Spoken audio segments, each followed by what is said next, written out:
Propósito não é um fim por si só, é um processo. É uma jornada que nos obriga a caminhar. E este episódio, eu quero refletir contigo sobre isso, sobre encontrarmos o nosso propósito na vida, sobre como é esse processo de encontrar o nosso propósito de vida, de termos um propósito maior pelo qual nós fazemos as coisas. Porque eu sei que do outro lado, tu também tentas encontrar de alguma forma esse propósito. Ou tu até já encontraste esse propósito, mas é meio que aquela coisa, deveria ser suficiente e às vezes parece que não é.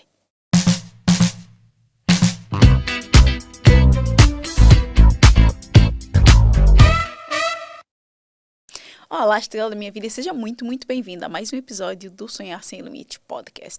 Eu sou Edilane Cardoso, a host desse podcast, convida-te a não colocar limites nos teus sonhos. E como sempre, é um prazer enorme receber-te aqui para mais uma conversa. Diz uma coisa, tu achas que propósito é algo que nos encontra ou é algo que nós encontramos? Achas que propósito é algo que já nasce conosco ou é algo que nós encontramos ao longo da vida? Ou achas que propósito é um fim por si só? Ou que, de repente, o propósito seja um meio para chegar no fim? Eu acho que todas nós, mulheres, indivíduos no geral, chega um momento da nossa vida que, inevitavelmente, nós nos fazemos essa pergunta. Qual é o meu propósito de vida?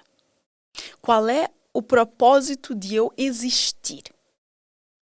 Eu me fiz essa pergunta durante muito tempo.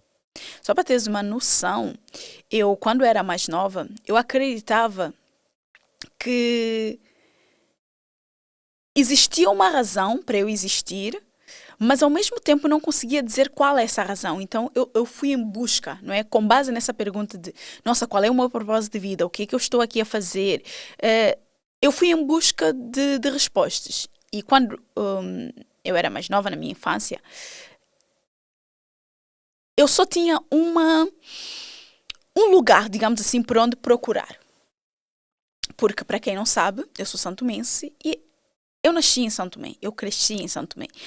Uma ilha muito pequena, onde não tens muitas possibilidades, muitas oportunidades, muitos lugares, digamos assim, para procurar uma resposta dessas. Tudo bem que não tens muita influência também. As influências e as referências que nós acabávamos por ter eram muitos da TV aberta, porque na altura nem internet existia ainda, como é óbvio. Então, tudo que nós tínhamos era a TV aberta. Mas eu sempre fui uma criança com uma certa inquietação sobre o que é que eu deveria fazer da minha vida e por que eu existia. E eu procurei nas religiões, porque era o lugar para mim mais próximo de me dar essa resposta. Então eu achava que dentro de uma religião a resposta viria por eu estar lá. Não é? Por eu ter, na minha mente, acreditava que estando lá eu tinha um contacto muito mais próximo com Deus. Então, se nós tínhamos esse contacto muito mais próximo, eu iria acabar por entender ali o que eu vim fazer no mundo. Porque eu achava que também só ela que podia me dar essa resposta, não é? Então, eu acabei por, obviamente, ser batizada quando eu era criança, mais nova, pelos meus pais. Mas, durante essa busca, esse processo, eu entrei numa religião e eu fui batizada uma segunda vez. Aquela coisa do batismo nas águas e aquela coisa toda. E eu fui batizada. Só que, naquela religião, uma coisa me inquietou muito, ok?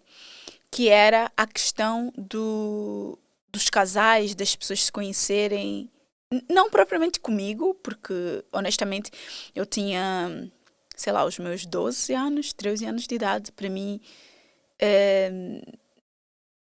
casamento, filhos, formar família, nem era propriamente algo com o qual eu sonhava. Tipo, eu era uma criança, né? Vamos combinar. Mas eu sempre fui aquela pessoa que eu ficava muito feliz com a felicidade dos outros. E eu queria ver os outros felizes. Então, quando eu via um casal que estava a ser extremamente privado de sequer se conhecer, de tentarem entender se realmente fazia sentido ou não para eles ficarem juntos e já virem com um monte de regras, eu ficava,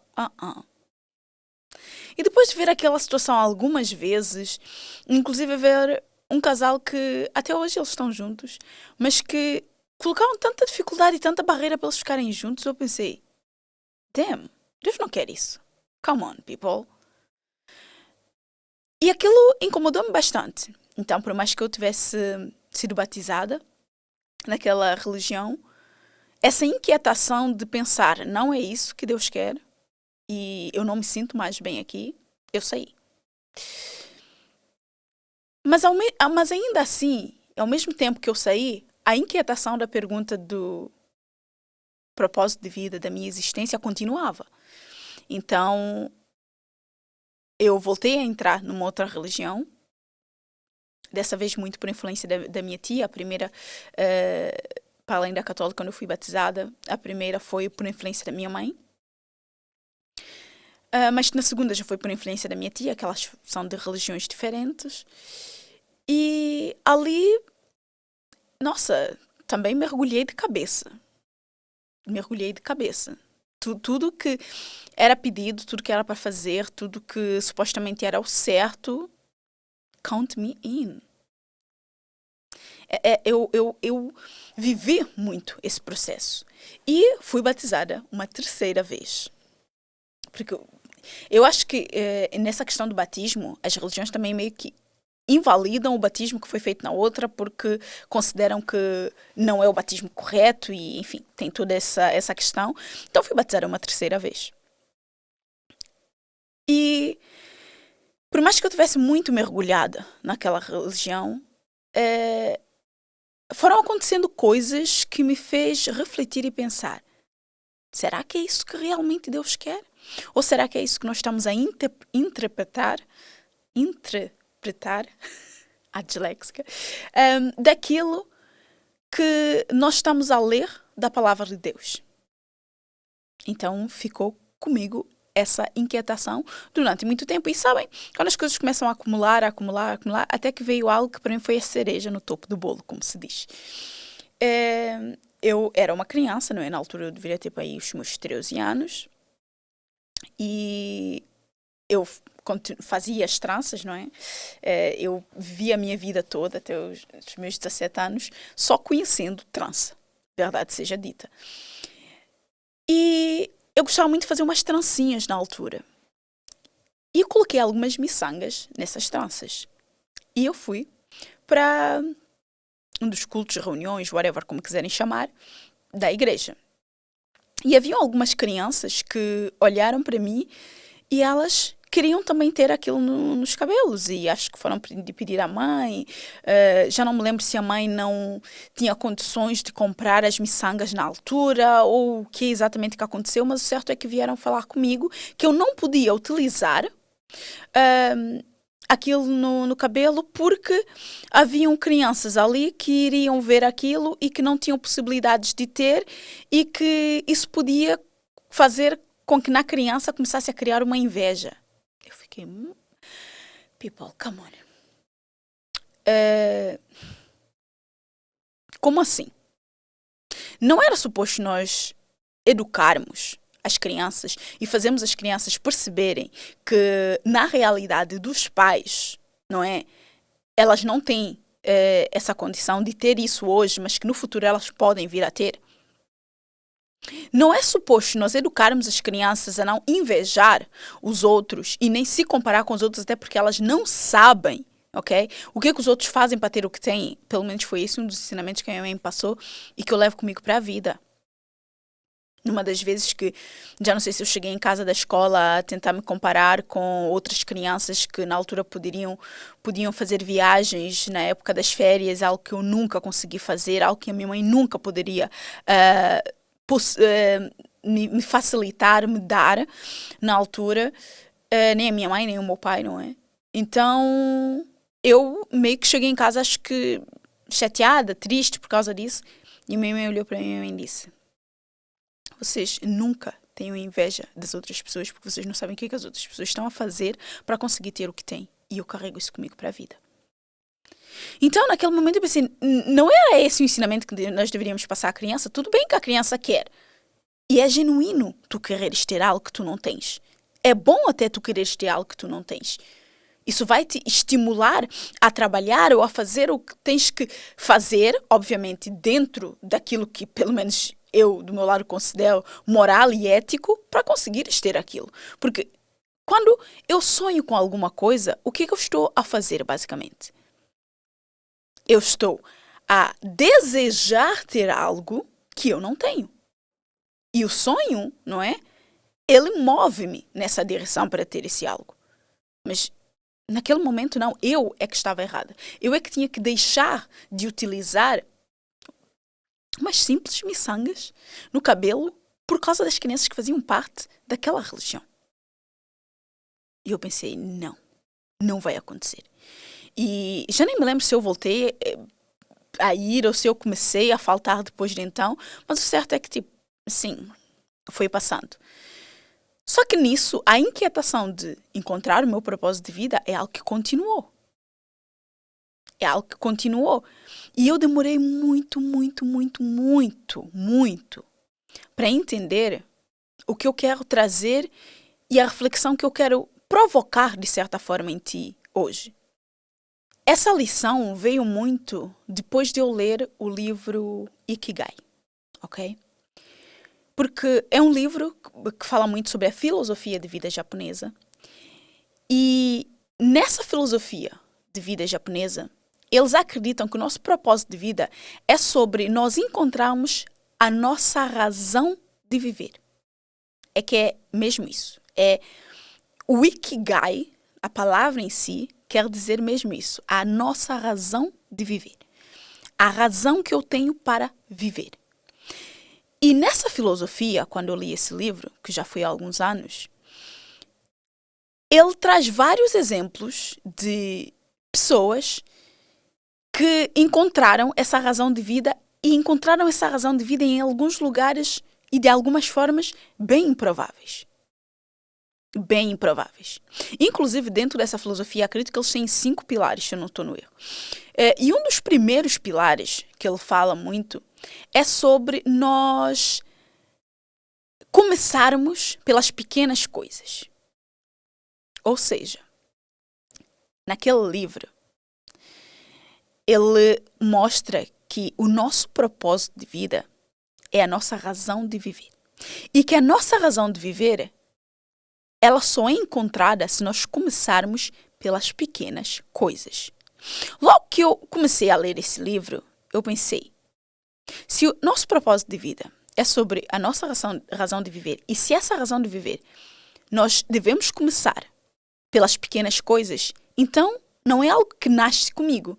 Porque eu, quando fui às religiões em busca da resposta, porque eu achava que era algo que nascia comigo. Era algo que já fazia parte de mim de alguma forma. E, de certa forma, o nosso propósito de vida é algo que faz parte de nós, mas é algo que não está escancarado na nossa frente. Não é algo que vai gritar. Sou eu, tipo, eu estou aqui. Não. É algo que ele é muito mais sutil e quase que precisa ser lapidado, sabe? Precisa ser algo polido para tu conseguires chegar ali ao cerne do que é aquilo. E foi esse processo, basicamente, que eu tive que fazer. E foi esse processo que eu tive que entender. Porque o que eu vejo muito, que é o que acontecia comigo na altura, são mulheres que elas estão em busca de ter esse propósito escancarado. A dizer, oh, estou aqui, sou eu. Que foi isso que eu estava em busca na altura também. Mas encontrar o nosso propósito de vida não é sobre descobrir algo que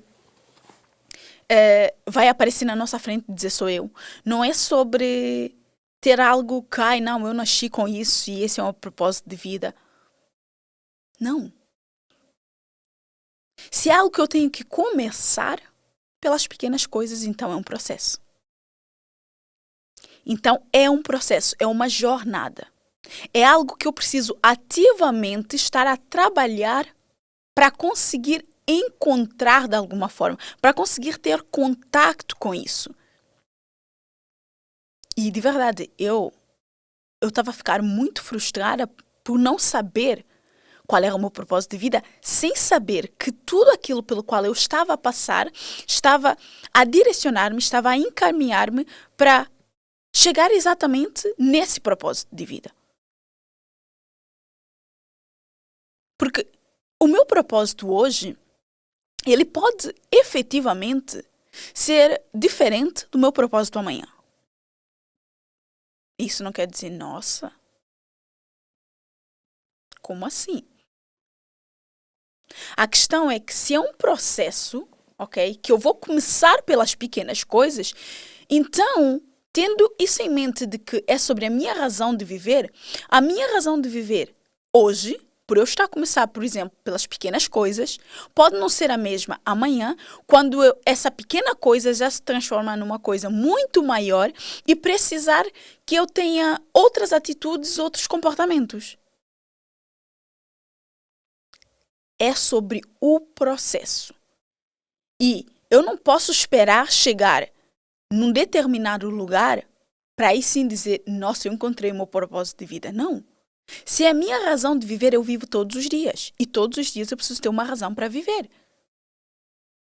E naquele livro, inclusive, que eu recomendo que todo mundo leia, ele traz muitos exemplos. Por exemplo, de um chefe de cozinha. Ele traz um exemplo de um lutador de sumo, ou sumô, não sei qual é a pronúncia correta. Ele traz assim vários pequenos exemplos de pessoas comuns, de pessoas normais. Algumas delas encontraram o seu propósito de vida, digamos assim, ou veem como a sua razão de viver, não necessariamente aquilo pelo qual elas são pagas para fazer. Ou aquilo pelo qual elas são bem-sucedidas em fazer. E quando eu digo que é aquilo que elas não são bem-sucedidas em fazer, não quer dizer que elas não fazem aquilo bem feito ou elas não têm sucesso a fazer aquilo, não. Mas elas não se tornaram pessoas bem-sucedidas necessariamente através daquilo. Porque muitas vezes é isso. Nós achamos que o nosso propósito de vida é aquilo com o qual nós temos que trabalhar, de repente. Ou é aquilo que nós temos que ser paga para fazer. Não necessariamente. Pode ser que sim, e é o que o autor diz, quando isso acontece, é muito bom. Porque tu estás a fazer algo com uma razão muito forte por detrás, porque querendo ou não, a razão de eu viver é uma razão muito forte por detrás, com um motivo muito forte por detrás, e que eu ainda sou recompensada, e se muito bem recompensada, melhor ainda, para fazer aquilo. Só que não é assim para todas nós. Não é um processo assim tão linear. Não é algo que eu vou dormir, acordar e é isso. Não. Não. É algo que a gente vai caminhando e a gente vai desvendando ou abrindo cada vez mais partes disso, não é? E um dos pilares também que eles trazem ali é a questão do libertar-se. E o libertar-se pode ser muitas coisas.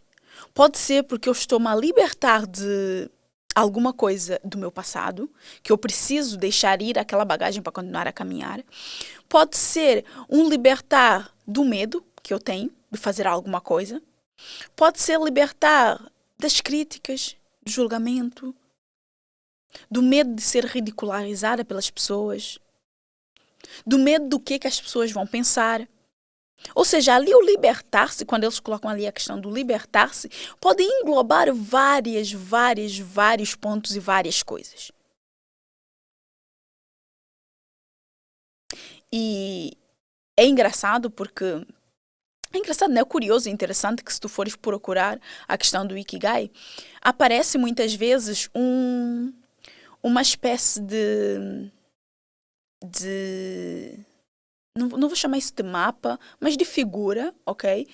Com uma estrela no meio e que aquela estrela representa a razão de viver. E nisso tens várias áreas, não é? Tens a questão de te perguntares do que é que tu gostas de fazer, te perguntares aquilo que tu és apaixonada por fazer, ou aquilo que tu és muito boa em fazer, aquilo que tu podes ser paga para fazer, aquilo que é importante e útil para o mundo, enfim, e é esse conjunto de coisas. E realmente um dos pilares que eles trazem, que o autor traz sobre essa filosofia de vida e pelo qual eles vivem, encontram essa razão de viver, é justamente a questão da harmonia e da sustentabilidade.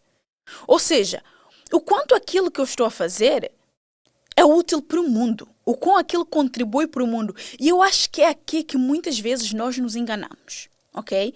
Porque muitas vezes nós achamos que o nosso propósito de vida, essa nossa razão de viver, precisa ser algo que vai mudar o mundo.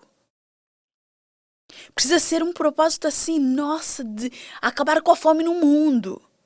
De acabar com a pobreza no mundo. Sabem? Tipo, algo que envolve muito mais do que os nossos pequenos braços conseguem, de facto, colher, abraçar. E isso nos frustra. Porque muitas vezes nós pensamos, nossa, qual é o meu propósito de vida? E eu, naquela altura, quando eu era mais nova, era muito isso, não é? Eu ficava presa muito nessa coisa de achar que o meu propósito de vida iria ser algo gigantesco. Que precisava ser algo a nível mundial. E era assim, uma coisinha de gente, né? Não era nessa altura, mas pronto. Era uma criança e uma criança que estava a querer abraçar o mundo, de ter um propósito maior do que aquilo que eu poderia de facto abraçar. E isso estava-me a frustrar. E eu, atenção, isso acompanhou-me até, sei lá, eu li esse livro para aí em 2019, não é? 2019, 2020, enfim. Já não me lembro se foi antes ou depois da pandemia. Mas foi naquele momento que caiu uma ficha de tipo, eu não preciso abraçar o mundo. O meu propósito não precisa ser algo que vá contribuir para o mundo nesse nível. Porque eu ajudar outras pessoas de alguma forma, eu estou a contribuir de alguma forma. Nós podemos ver que é para o mundo, sim, mas estou a contribuir de alguma forma para mudar a vida de uma pessoa. E se essa pessoa muda a vida de uma outra pessoa, gente, façam as contas.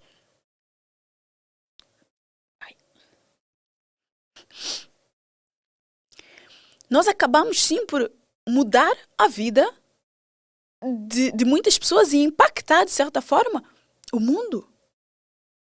E se a gente ver isso dessa forma, nós começamos a entender. Então é por isso que eu preciso começar pelas pequenas coisas. Porque mesmo que seja uma coisa muito pequena, é como um grão de areia no mar. Faz diferença. Uma pessoa se tirar um grãozinho de areia, pode ser que não faça diferença. Mas se tirar esse grão todo santo dia, várias vezes ao dia, vai começar a fazer diferença. Não é à toa que muitas praias, falo particularmente de onde eu nasci e cresci, que é São Tomé e Príncipe, muitas praias que eram belíssimas, de tanto retirarem a areia, hoje em dia tu vais para lá e já nem se pode dizer que são praias.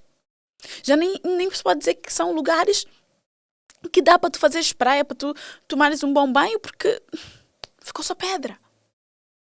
Então, um grãozinho pode não fazer diferença, mas experimenta, tira esse grãozinho todos os dias, durante um bom tempo, começa a pesar. E começa a pesar muito. Então, o começar pelas pequenas coisas é sobre isso.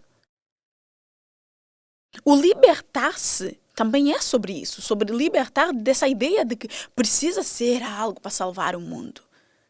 E quando se fala dessa questão de ter uma certa sustentabilidade, né, quando eles trazem isso dentro da filosofia, o sustentável aqui é ser algo que contribui, sim, de alguma forma, para o bem-estar da outra pessoa, para uma harmonia na existência humana. E isso não precisa ser uma coisa gigantesca. Não precisa ser uma coisa gigantesca. O outro pilar que essa filosofia traz, e que para mim também foi muito importante, é sobre encontrarmos alegria nas pequenas coisas. E, gente, aqui, porque quem for ler o livro, que não quer estar aqui a dar muito spoiler do livro também, mas quem for ler o livro vai perceber ali como é que ele diz que alguns personagens que ele traz ali, não é? Algumas pessoas que ele traz ali, como é que essas pessoas encontraram a sua razão de viver encontrando essa alegria nessas coisas pequenas. Coisas simples do nosso dia a dia. Coisas corriqueiras mesmo do nosso dia a dia. Coisas que nós muitas vezes fazemos todos os dias, mas que não damos a devida importância. E aquela pessoa encontra uma alegria enorme simplesmente por ela conseguir, de repente, fazer um bom pequeno almoço. Por ela conseguir cozinhar um prato que, assim, é algo muito simples, mas o facto dela ter conseguido fazer aquilo trazia essa alegria para ela. Gente, e são coisas realmente pequenas, que não precisam ser nessa proporção estratosférica que nós estamos muitas vezes à procura. E depois, o último pilar que eles trazem é a questão do viver no aqui e no agora. Nós estamos num mundo e numa sociedade, numa era, que é a era digital que nós estamos a viver, que tudo é muito acelerado. Nós nem conseguimos ouvir um áudio de 2 minutos sem colocar no vezes 12. Se houvesse mais do que vezes 2 para avançar o áudio, a gente colocava. A gente já não consegue sentar para assistir algo sem estar a pular para frente. Sabem? Ter aquela simples atitude de viver no aqui e no agora. Não ficar preocupado com o futuro, não ficar preocupado com o passado, se preocupar com o momento presente. Viver o presente. Inclusive, há um livro muito, muito bom, que eu também li, que é O Poder do Agora. Também recomendo que vocês leiam. Que o autor, ele fala muito sobre isso, sobre o poder do estar presente. Do não estar aqui e querer desejar estar no outro lado. E muitas vezes, nessa nossa busca pelo nosso propósito de vida, nós estamos a esquecer de fazer isso. De viver no aqui e no agora. Porque nós queremos encontrar o propósito de vida. Então, se calhar o propósito está nesse momento presente e nós não estamos a ver porque nós estamos a pensar que, nossa, deveríamos estar milhas à frente. Quantas vezes isso não acontece conosco? Quantas vezes nós queremos começar algo, mas por ser algo que está muito pequeno, nós achamos que não vai ser válido, que não vai ser útil e nós simplesmente nem começamos.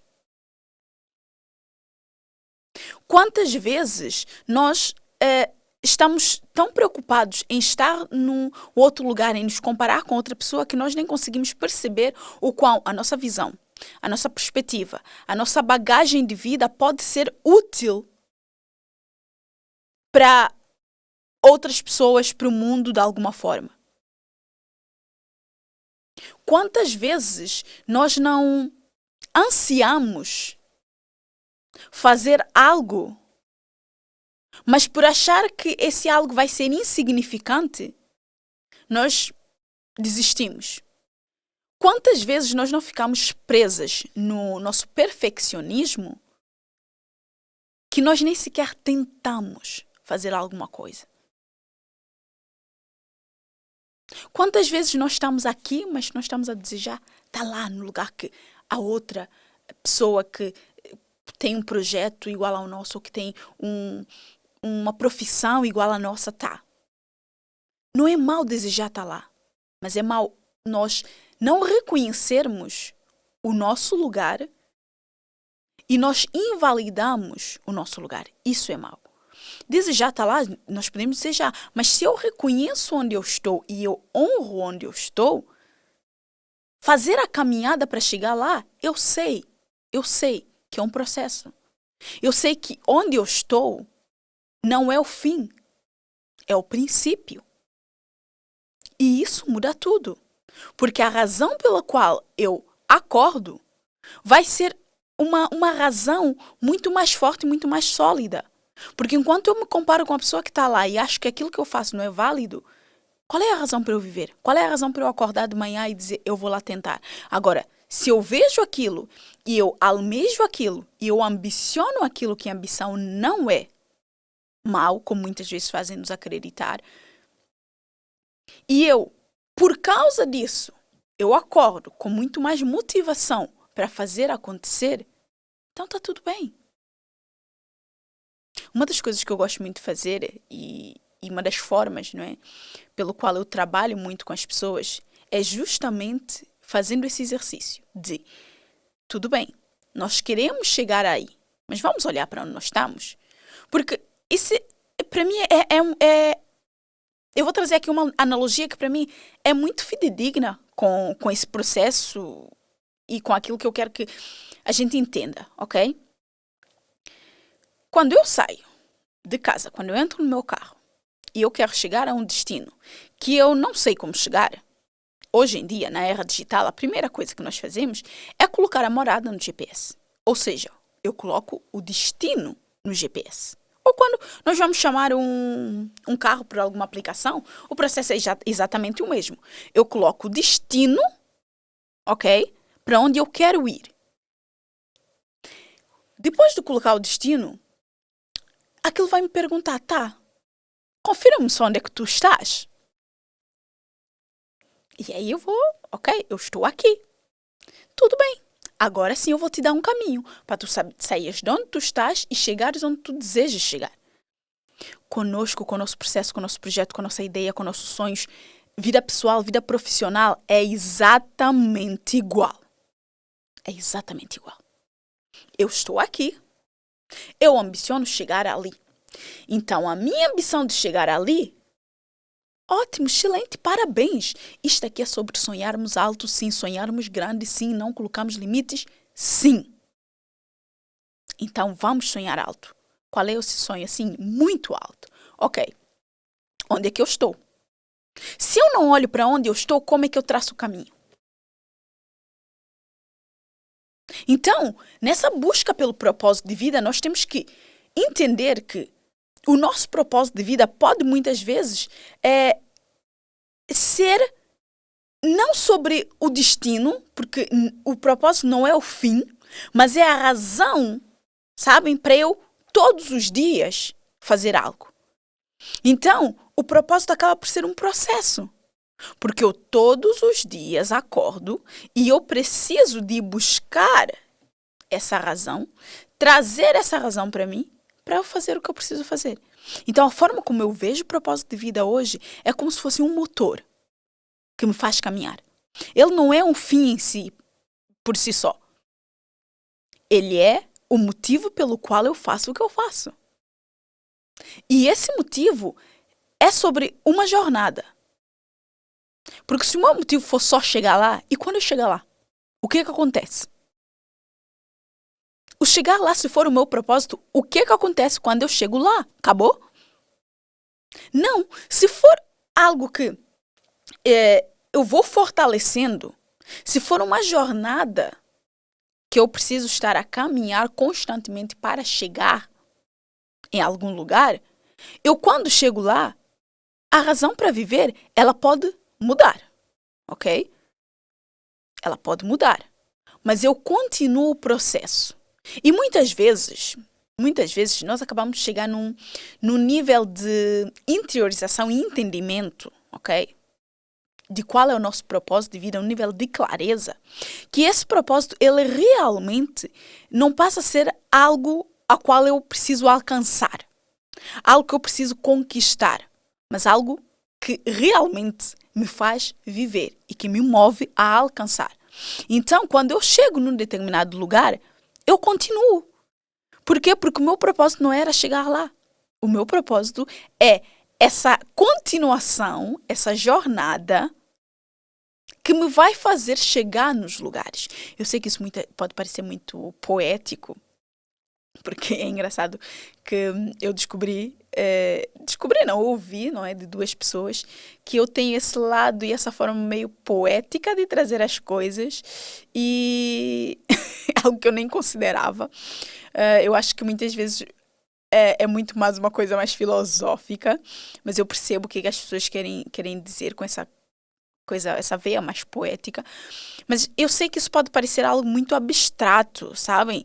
Mas se tu tiveres de verdade nessa busca de encontrar o teu propósito de vida, e muitas vezes tu tiveres já na tua casa dos teus 20, 30, eu sei que esse processo é mais difícil, parece que tu já tens idade para saber qual é o teu propósito de vida e tu não sabes. o processo se torna muito mais complicado, mas eu quero que tu, de facto, faças essa reflexão comigo e tentes trazer isso para a tua vida e dar esse significado na tua vida de alguma forma. Não sobreviver o propósito de vida como um fim em si, mas como uma jornada. Como um caminho a ser percorrido. Não necessariamente para chegar num fim, mas para me fazer chegar nos lugares que eu quero. Ok? O GPS, ele não é um fim. Ele é um meio. Certo? Ele é uma ferramenta que eu utilizo para sair de um ponto A para um ponto B. Vê o propósito como isso. Sabe? Como essa ferramenta que tu vais utilizar e que vai te dar esse motor, essa direção, esse norteador de decisão até para tu chegares onde tu queres.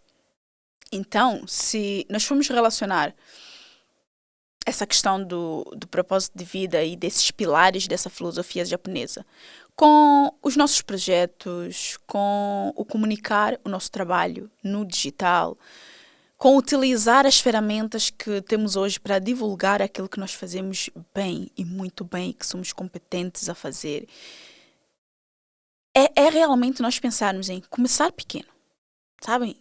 Não tenta porque tu viste alguém a fazer nessa dimensão, não queiras ir pelo mesmo caminho.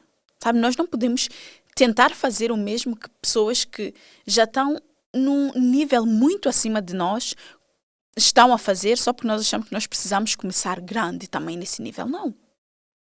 Sabe? É começar pequeno. E depois é libertar-nos da perfeição.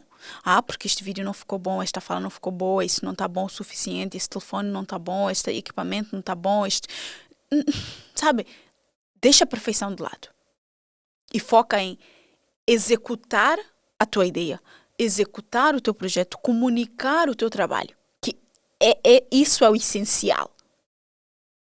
Todo o resto é complexidade que muitas vezes não faz sentido e não é preciso, não é necessário. Ok? E depois, olha para essa questão de harmonia e sustentabilidade não como uma coisa de, nossa, eu preciso de mudar o mundo. Não. O que eu estou a fazer é útil para alguém? Ajuda alguém?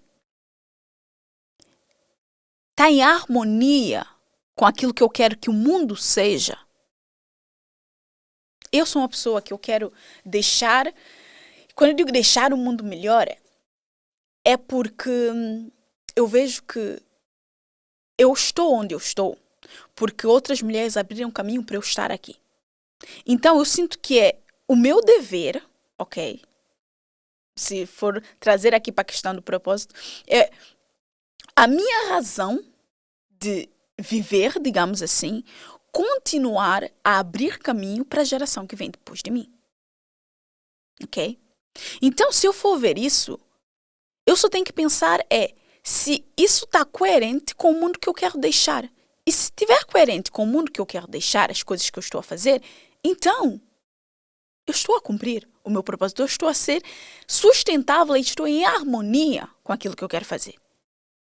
Obviamente que nós sabemos o quão rigorosos os japoneses são com a questão da sustentabilidade, o quanto eles deixam as coisas limpas e impecáveis. E isso tudo, obviamente, é algo cultural que vem.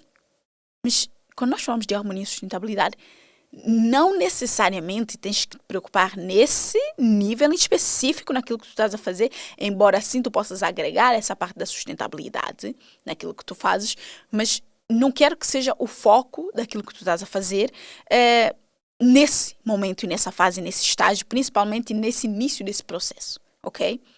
E depois, aqui, encontrar alegria nas pequenas coisas é não te preocupares só com grandes conquistas, sabes?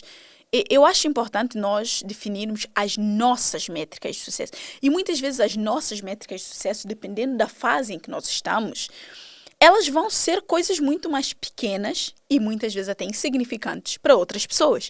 Mas uma coisa que eu acredito é que se algo que é importante para mim, então não é insignificante. Se no nível em que eu estou, conseguir isso aqui vai me trazer a alegria, então vou encontrar alegria nisso, por mais pequeno que seja. E, obviamente, tentar viver no aqui e no agora, sabes? Não estar constantemente nessa expectativa do futuro que eu quero ter, mas que eu ainda não tenho. É viver o processo aqui e agora. E o processo parte de viver o que eu estou a fazer nesse momento e fazer o melhor que eu posso e dar o melhor de mim aqui, nesse estágio, nessa fase. Eu acredito que se nós nos comprometermos a realmente viver esses 5 pilares em todas as áreas da nossa vida, principalmente nas nossas profissões, no nosso trabalho, e na forma como nós escolhemos comunicar e divulgar aquilo que nós fazemos, essa questão do propósito de vida que nós não encontramos ainda, muitas vezes no nosso trabalho, muitas vezes na nossa vida, ou muitas vezes é algo que é tão grande que atravessa essas 2 áreas, ou é tão, não quer dizer grande, mas é algo tão significativo que atravessa essas 2 áreas, tanto a vida pessoal quanto a vida profissional, vai ser o caminho, ok? Para nós encontrarmos o nosso propósito de vida. Eu não posso dizer que, nossa, o meu propósito de vida... Quer dizer, eu acho que eu seria hipócrita se eu dissesse que o meu propósito de vida é algo que está super, hiper, mega claro na minha mente, não é? Certeiro. E também seria hipócrita dizer que não está.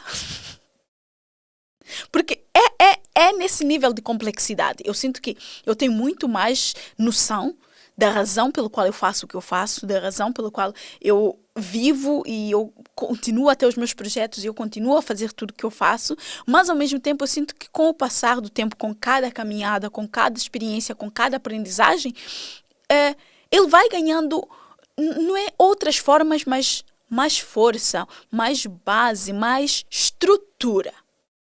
Ok? Então, o que eu quero que tu leves desse episódio, desse podcast, a reflexão que eu quero que tu saias daqui com ela é se realmente tu ainda não encontraste o teu propósito de vida ou se tens procurado o teu propósito de vida nos lugares mais difíceis, mais improváveis, mais complexos, muitas vezes, e muitas vezes em lugares onde não está. Onde não está. Porque o nosso propósito de vida, se é sobre nossa razão de viver, ela não está nas coisas mais grandiosas, muitas vezes. Muitas vezes está nas coisas mais pequeninas que podem se tornar coisas gigantes. Só que nós nem sequer estamos a olhar para lá.